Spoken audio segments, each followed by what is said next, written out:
Hello ladies and gentlemen, this is Wills from What's to Eat. Today I'm gonna show you how to prepare this quite simple and fast Bulgarian dish. It's called mishmash. It's I guess kind of vegetarian dish. It's very nice for a side dish as well. If you don't want to prepare a lot of it, you can use it to side dish with some kind of meat, grilled meat or something like that if you like, or even fish. I guess it could go well. So this is very simple and fast to prepare. Very few ingredients are needed for this, and it's still quite tasty and nice. So yeah, you see in the recipe, nothing complicated.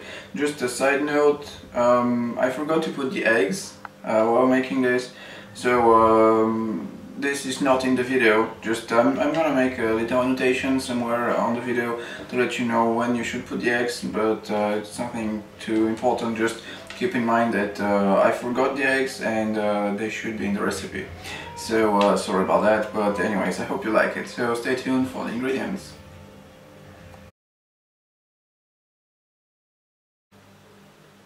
So these are the ingredients that you will need for this recipe. First of all, a couple of peppers, depending on how much you want to prepare. You should probably use a mixture like I do of red and yellow peppers, because they're sweeter in taste. Green peppers are usually a bit more sour, so I prefer these types of peppers. And yeah, I've managed to find long peppers like that, the red ones, which are easier to grill compared to these, but yeah, anyway, this doesn't matter much. Then some tomatoes, fresh tomatoes or canned tomatoes. Just make sure that they're in large chunks, not tomato paste, like completely liquid.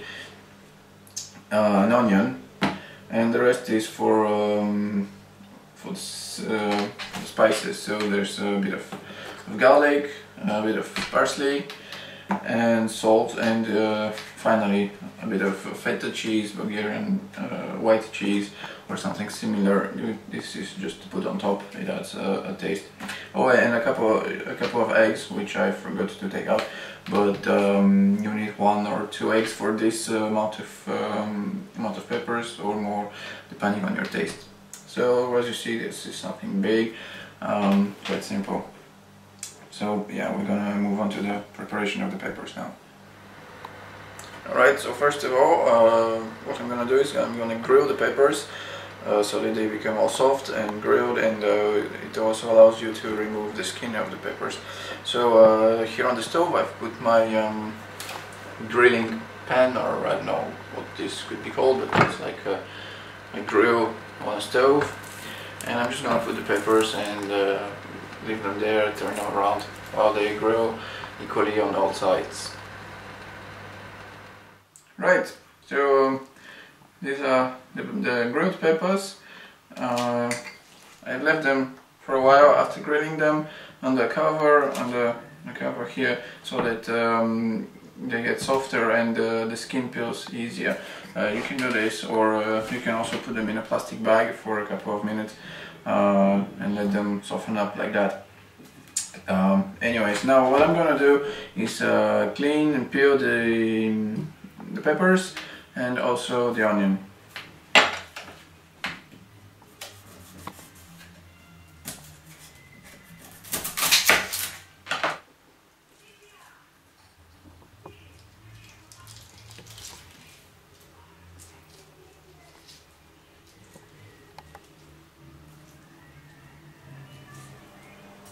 Okay, next you gotta chop the onion in small pieces, like small cubes, and then we're gonna fry it real quick.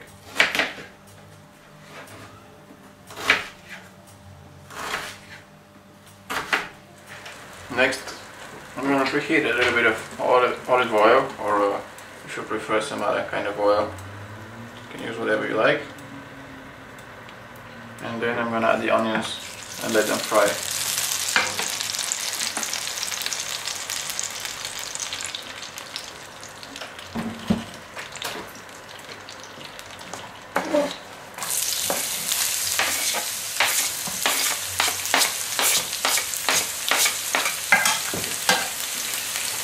So let your onions fry on a medium-high heat until they're softer, like melted a little bit.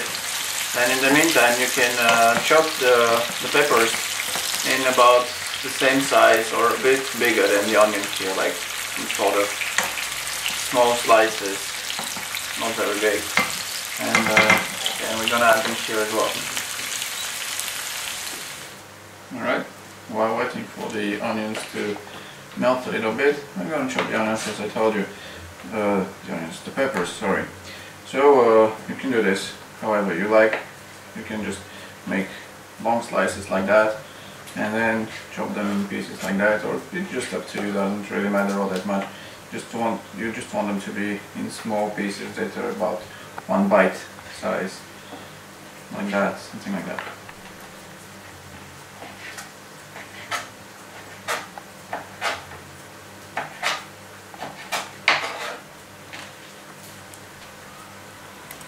Alright, next you gotta add the peppers to the onions and leave them to fry a little bit.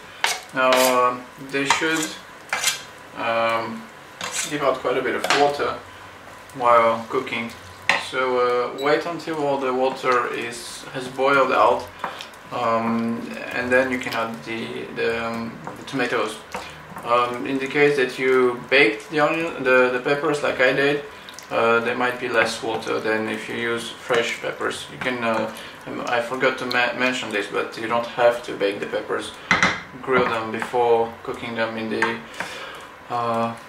the oil, but it gives a better taste, so I suggest you do it.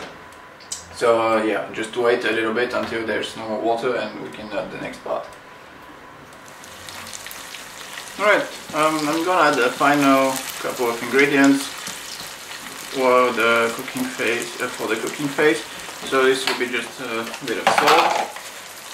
It's to taste, so add as much as you want. You can always add some more later, so don't worry too much about it. Some garlic. Now the original recipe is done with whole garlic, fresh garlic, cloves, or I don't know what they're called exactly, but you gotta take the garlic and slice it in disc-like shapes like this. But I find it too heavy on the stomach, so I prefer to use dry powdered garlic like that. It has almost the same taste and smell, and it doesn't cause too much acids in your stomach, so yeah, it's just a matter of taste. So just add as much as you want of those two spices, stir it a bit, and add the tomatoes. And then you can leave it for a while, I guess some 15 minutes or something like that. It has to become a bit more dry than this. Some of the water from the tomatoes will vaporize and it will become a bit thicker, like some kind of stew of some sort. You'll see at the end, I guess. So just leave it like that to boil on not too high heat so that it doesn't burn. Just maybe in the middle level of your stove, and keep an eye on it, and then it's more or less done. Alright, so the dish is practically ready. As you can see, it's quite thicker now. It's reduced quite a lot in terms of liquid. The tomato sauce it dried out quite a bit. It took a bit longer than expected. I guess I'd say about some 30 minutes or so of slow cooking, so it might go faster if you rush it, but anyways, just I guess all in all you'll need about 45 minutes for the whole preparation after grilling the peppers. So now what's left is you can just serve it in a plate, the required amount. This kind of dish can be used as a side dish or as a main dish, depending on the quantities that you prepare. So you can either put the parsley on top of the whole thing and stir it, or if you have cold, frozen parsley like that, you can also add on top of every separate portion, every serving. This way it's gonna have a better taste rather than mixing it all together.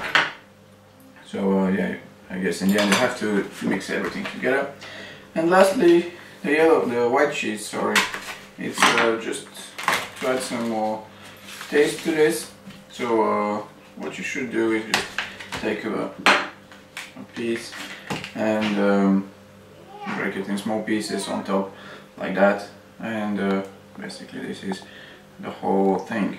It's not mandatory, but it's quite nice. It adds a nice touch of salty, fresh part to the dish, which makes it nicer for the summer if you're having it on a warmer time.